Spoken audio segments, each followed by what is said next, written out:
నమస్కారం. ఈరోజు మనం ఓ ఆసక్తికరమైన విషయాన్ని చూడబోతున్నాం. అదేంటంటే, డేటాను ఉపయోగించి భారతదేశ చరిత్రలో అత్యంత ప్రసిద్ధ పాలకులెవరో తెలుసుకోవటం. అయితే ఇక్కడ మన ముందున్న అసలైన ప్రశ్న ఒకటే. యుద్ధాలు, సామ్రాజ్యాలు సరే, కానీ ఈ డిజిటల్ ప్రపంచంలో ఒకరి కీర్తిని, వాళ్ల ఫేమ్ని మనం ఎలా కొలవగలం? ఈ విశ్లేషణకు మనం వాడుతున్న సాధనం పేరు హిస్టారికల్ పాపులారిటీ ఇండెక్స్ లేదా హెచ్పిఐ. ఇంతకీ ఏంటిది? సింపుల్గా చెప్పాలంటే ఇదొక పాలకుడి గొప్పతనాన్ని కాదు, వాళ్ల డిజిటల్ ఫేమ్ను కొలుస్తుంది. అంటే ఒక వ్యక్తి గురించి వికీపీడియాలో ఎన్ని భాషల్లో సమాచారముంది, వాళ్ల పేజీలను ఎంతమంది చూశారు, ఇలాంటి అంశాల ఆధారంగా ఈ ర్యాంకింగ్ ఉంటుందన్నమాట. ఇది వాళ్ల ఆన్లైన్ ఉనికిని, ప్రపంచవ్యాప్తంగా వాళ్ల గురించి ఎంత చర్చ జరుగుతుందో చూపిస్తుంది.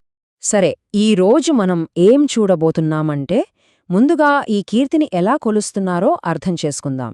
ఆ తర్వాత 30 నుంచి 11వ ర్యాంక్ వరకు మన కౌంట్డౌన్ మొదలుపెడదాం. ఈ జాబితాలో రాణుల స్థానమేంటో కూడా చూద్దాం. ఇక ఆ తర్వాత అసలైన టాప్ 10ను రివీల్ చేసి చివరగా ఈ ర్యాంకింగ్ మనకు ఏం చెబుతుందో విశ్లేషిద్దాం. ఓకే, మరి ఈ హెచ్పిఐ గురించి ఇంకొంచెం లోతుగా చూద్దామా? మనం గుర్తుంచుకోవాల్సిన ముఖ్య విషయమేంటంటే, ఇది ఆ పాలకుల గొప్పతనం గురించి కాదు, వాళ్ల పరిపాలన గురించి కాదు, కేవలం ఈరోజు డిజిటల్ ప్రపంచంలో వాళ్ల ఉనికి ఎంత బలంగా ఉంది, వాళ్ల కథ ఎంతమందికి చేరింది అనే దానిపైనే ఈ ర్యాంకింగ్ ఆధారపడి ఉంటుంది. ఇక ఆలస్యం చేయకుండా టాప్ 30 జాబితాలోకి వచ్చిన పాలకులతో మన కౌంట్డౌన్ను మొదలుపెట్టేద్దాం. మన జాబితాను 30వ స్థానంతో ప్రారంభిద్దాం. ఇక్కడ 58.36 హెచ్పిఐ స్కోర్తో ముఘల్ చక్రవర్తి బహదూర్ షా ఐ ఉన్నారు. ఈయన ఔరంగజేబ్ తర్వాత పరిపాలించారు. వికీపీడియాలో ఈయన జీవిత చరిత్ర ఏకంగా 44 భాషల్లో అందుబాటులో ఉంది. ఈ జాబితాలో ఓ ఆసక్తికరమైన విషయమేంటో తెలుసా? ఇది చారిత్రక శత్రువుల్ని పక్కపక్కనే నిలబెడుతుంది. ఒకసారి చూడండి, 29వ స్థానంలో మరాఠా యోధుడు శంభాజీ ఉన్నారు. మరి ఆయన్ని బంధించి చంపించిన మొఘల్ చక్రవర్తి ఔరంగజేబ్ ఎక్కడున్నారో తెలుసా? ఏకంగా 7వ స్థానంలో. ఇది వాళ్ల మధ్య ఉన్న అధికార వ్యత్యాసాన్ని కాదు, వాళ్ల గురించి ఆన్లైన్లో జరుగుతున్న చర్చ యొక్క విస్తృతిని చూపిస్తుంది. జాబితాలో ఇంకొంచెం ముందుకు వెళ్దాం. 27వ స్థానంలో పంజాబ్ సింహం రంజిత్ సింగ్, 26వ స్థానంలో పృథ్వీరాజ్ చౌహాన్ ఉన్నారు. ఇక 25వ స్థానంలో మౌర్య చక్రవర్తి బిందుసారుడు, 21వ స్థానంలో షేర్షా సూరి ఉన్నారు. మన రూపాయి నాణ్యాన్ని ప్రామాణీకరించింది ఈయనే. ఇప్పటిదాకా మనం రాజుల గురించే మాట్లాడుకున్నాం కదా, కాని మన చరిత్రలో శక్తివంతమైన రాణులకు కూడా కొదవలేదు. అందుకే ఈ విశ్లేషణలో 7 ప్రసిద్ధ రాణుల గురించి కూడా ప్రత్యేకంగా ప్రస్తావించారు. వాళ్లెవరో, వాళ్ల స్థానమేంటో ఇప్పుడు చూద్దాం. ఉదాహరణకు, ఢిల్లీని పాలించిన ఏకైక మహిళా పాలకురాలు రజియా సుల్తానా, మొఘల్ సామ్రాజ్ఞి నూర్ జహాన్ వంటివాళ్లు ఈ జాబితాలో ఉన్నారు. ముఖ్యంగా ఝాన్సీ రాణి లక్ష్మీబాయి హెచ్పిఐ స్కోరు 68.91. ఇది గమనిస్తే మన ప్రధాన జాబితాలోని టాప్ 20లో ఉన్న చాలామంది రాజులకన్నా ఎక్కువ. దీన్ని బట్టి ఆమె కీర్తి ఎంతలా విస్తరించిందో అర్థం చేసుకోవచ్చు. ఓకే, ఇక మనం అసలు విషయానికి వచ్చేశాం.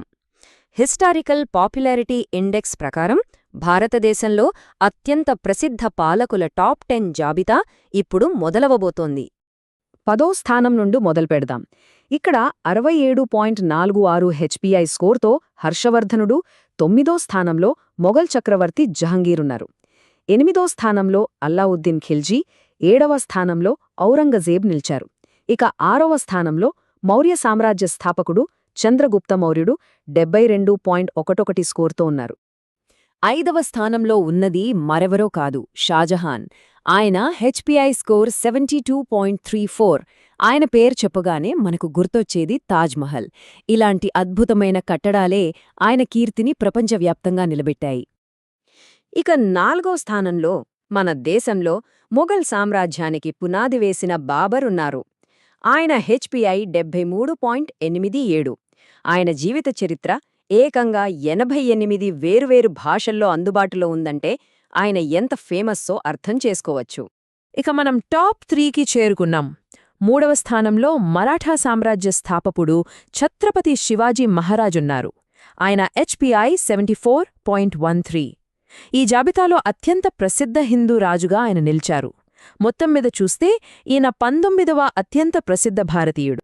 రన్నరప్ అంటే 2వ స్థానంలో నిలిచింది అక్బర్ ది గ్రేట్. ఆయన హెచ్పిఐ స్కోరు 78.33. అక్బర్ జీవిత చరిత్ర వికీపీడియాలో నమ్మశక్యం కాని విధంగా 145 వివిధ భాషల్లోకి అనువదించబడింది. దీన్ని బట్టే ఆయన ప్రపంచవ్యాప్త ప్రభావమేంటో మనకు తెలుస్తుంది. మరి నంబర్ 1 స్థానమెవరిది?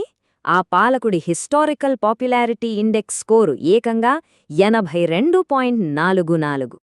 ఇక నెంబర్ 1 ఆయనెవరో కాదు, అశోకుడు ద గ్రేట్. అత్యంత ప్రసిద్ధ భారతీయ రాజుగా మొదటి స్థానంలో నిలిచింది ఈయనే. బౌద్ధమతాన్ని ఆసియా అంతటా వ్యాప్తి చేయడంలో ఈయన పాత్ర చాలా కీలకం. అంతెందుకు, ఆయన ప్రభావం ఈరోజుకి మనతోనే ఉంది. మన జాతీయ పతాకంలోని అశోక చక్రం, మన జాతీయ చిహ్నంలోని సింహాలు ఇవన్నీ ఆయన వారసత్వమే. సరే, కౌంట్డౌన్ అయితే పూర్తయింది. కానీ ఈ మొత్తం ర్యాంకింగ్ను ఒక్కసారి పరిశీలిస్తే ఈ డేటా మనకు ఎలాంటి విషయాలను చూపిస్తోంది? దాని నుండి మనం ఏం నేర్చుకోవచ్చు?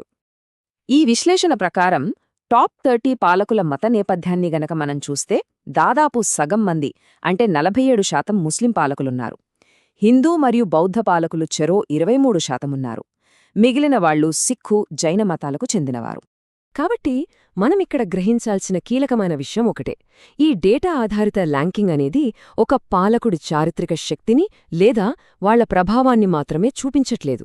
ఈ డిజిటల్ యుగంలో వాళ్ల ఆన్లైన్ ఫుట్ప్రింట్ ఎంత పెద్దది, వాళ్ల కథ ప్రపంచవ్యాప్తంగా ఎంత దూరం ప్రయాణించింది అనేదాన్ని ప్రతిబింబిస్తోంది. చివరగా ఇది మనల్ని ఒక ఆసక్తికరమైన ప్రశ్న దగ్గరకు తీసుకొస్తోంది.